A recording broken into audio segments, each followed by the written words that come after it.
This is Walt Owen in Roseboro, North Carolina, January 31st, 2012. He lives there with his wife, Rita, and if not for them, I would not have been able to write Sandspurs. They let me reside in their home for weeks at a time over a period of 5 years as I did my research and wrote my book. My name is Walter Owen. I live in Roseboro, North Carolina in Sampson County. I was born here August 29th, 1941. My parents were Dennis and Jenny Owen, and I've been blessed to live here all my life. Roseboro is located in eastern Sampson County, and it's 4 miles from Salemburg. I wanted to tell you a story that was told to me by the owner and manager of the State Theater in Roseboro. Roseboro is a small town. We have 1,500 people. Been that size all my life.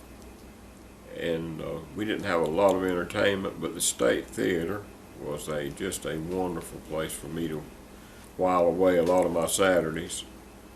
And you could go at 12 o'clock and you could stay until they closed up that night and watch the same thing over and over, which was a blessing to me because I enjoyed old Western movies, and that's what they were, primarily old Western movies.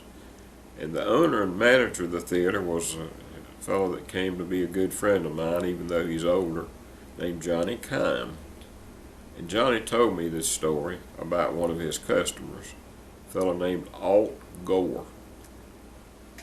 Now, the State Theater had a little sign in the ticket booth that said, "Child babies in parents' arms admitted free."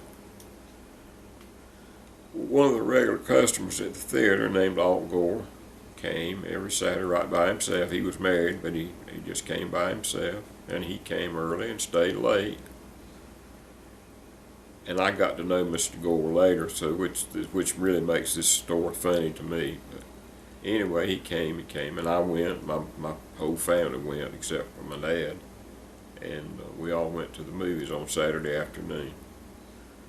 Well, one day Alt showed up with a little baby boy.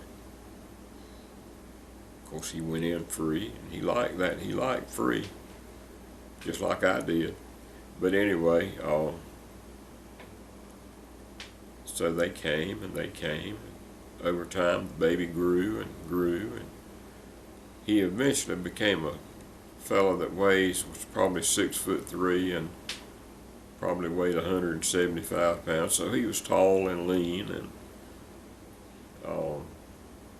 but anyway, they had to keep the baby in their arms, or take it through the ticket booth in their arms. But anyway, so they came, and that baby got taller, and he got taller, and he got longer. And it got to the point that Alt would take him down to the corner where he couldn't be seen and walk him down there. And then he'd pick him up and carry him. And it was just like, in the later days, it was just unbelievable. It was just like arms and legs all wrapped up around this little fella. And it was quite a sight to see. But anyway, they came, and so one day Alt showed up without the baby, and Johnny says, "Alt, where's the baby today?" He said, "Johnny," he said, "you know that little fella got married last weekend."